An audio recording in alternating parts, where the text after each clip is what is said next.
tell you how many times as chairman of this committee I talked about the problem-solving process. And the first step in that process is admitting you have a problem. I've heard you say that we have a secure border, that you're managing it. Do you not admit that this is a problem on the southern border? Senator Johnson, that is certainly a challenge. We recognize the challenge. I mean, can you say the word problem? It is precisely, Senator Johnson, it is precisely why in September of last year we intensified our efforts. I've got some questions I want to ask you. So, because you've also said that you inherited a broken system. I would contend you broke a system. I think it's time for a little history lesson here. This is a chart I developed as chairman showing the growth in unaccompanied children crossing our border illegally. You see, before DACA, it was somewhere between 2,000 and 4,000 a year. DACA in 2012 all of a sudden sprung to 10,000.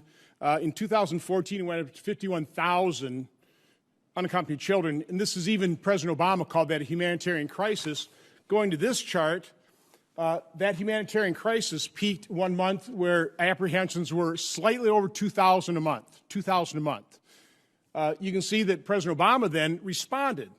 He started detaining families. Then he had the Flores court decision reinterpreted.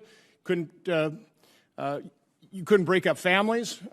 They wouldn't do that. I understand that. And it took a little while longer for people to recognize, even though when President Trump ran for office, illegal immigration declined pretty dramatically because people thought we were going to be serious about securing our border. But once they found out that the laws hadn't changed, that we had, again, this very low standard of credible fear, not the asylum standard, but credible fear, that all you had to do is come to this country and say, I'm afraid to go back, you can come in. And so we had the crisis that culminated in 2019 at a little bit more than 4,000 in 1 month. I think 4,600 a month. But in January, we were averaging about 3,000 for about 5 or 6 months. And then President Trump did something about it. He actually modeled his return to Mexico off of a program that Senator Sin and I worked on called Operation Safe Return, but they turned into Return to Mexico. He had agreements with Central American countries and Mexico, and I think you have to admit that at least in terms of unaccompanied children and families exploiting our asylum law, we'd pretty well almost stop the flow. What happened during 2020 is during the Democrat presidential debates, every Democrat president candidate said they were going to stop deportations and give free health care. So you can see single adults started rising, but the full-blown crisis did not start until you and President Biden took office. You dismantled Return in Mexico. You dismantled those agreements.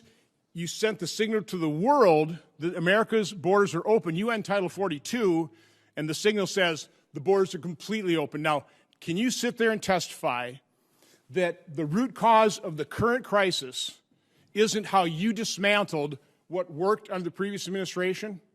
Yes, that is my position, Senator. You do not believe that your dismantling of those successful policies that obviously worked didn't cause this crisis? That you were brought into office with I understand the system can't handle 7,000 people a day, which is what we've been averaging since your administration took office, about 6,000 a day. Last month, 7,000 a day. I know the system can't handle that, but that wasn't a broken system. What's broken is the uncontrolled flow caused by your policies of opening up the border. You won't admit that what you did in dismantling successful policies caused this? Senator, so I disagree with your framing of the question, but let me answer it if I may. The challenge of migration is not unique to the United States. I've traveled to the south of our border. Let me share a few facts with you. There are more than 1.8 million Venezuelans in Colombia. I was in the small country of Costa Rica. Costa Rica's population right now is approximately 2%. Mr. Secretary, you're Secretary of Homeland Security for the United States of America. No, what I'm sharing. I've seen the surveys. There are tens of millions of people around the world that would want to come to this country, and I understand that. I'm sympathetic with that.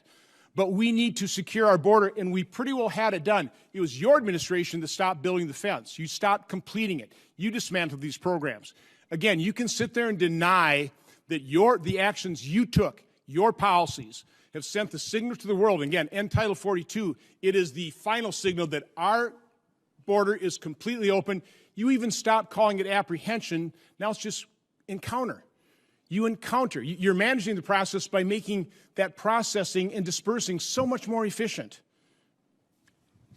I would like to finish my answer. Well, you're not answering the question. You're just dodging it.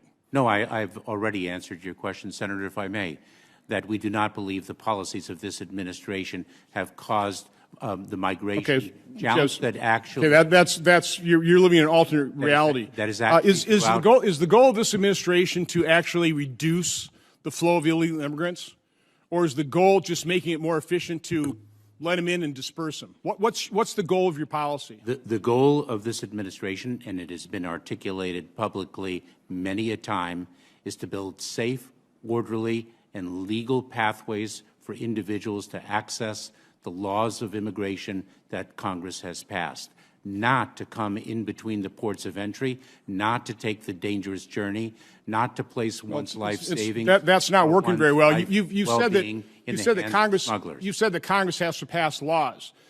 Is there any law that you proposed that would tighten that credible fear standard so that we don't have this beacon for people coming to this country illegally and exploiting our very low credible fear standard? Is there anything you're proposing that would actually reduce the flow as opposed to just making it more efficient to process and disperse? Senator Johnson, I believe that Senators Sinema and Cornyn, for example, have presented a proposal to fix our asylum system. We would look forward to working with them with respect to that proposal or other proposals that are so desperately why not needed go back to return to Mexico, because that worked? Without congressional action, because President Trump did it, you just go back to return to Mexico, complete the fence, re-enter those agreements with Southern or Central American countries, and do what President Trump did, fix it. Why don't you do that? You can do that with executive action.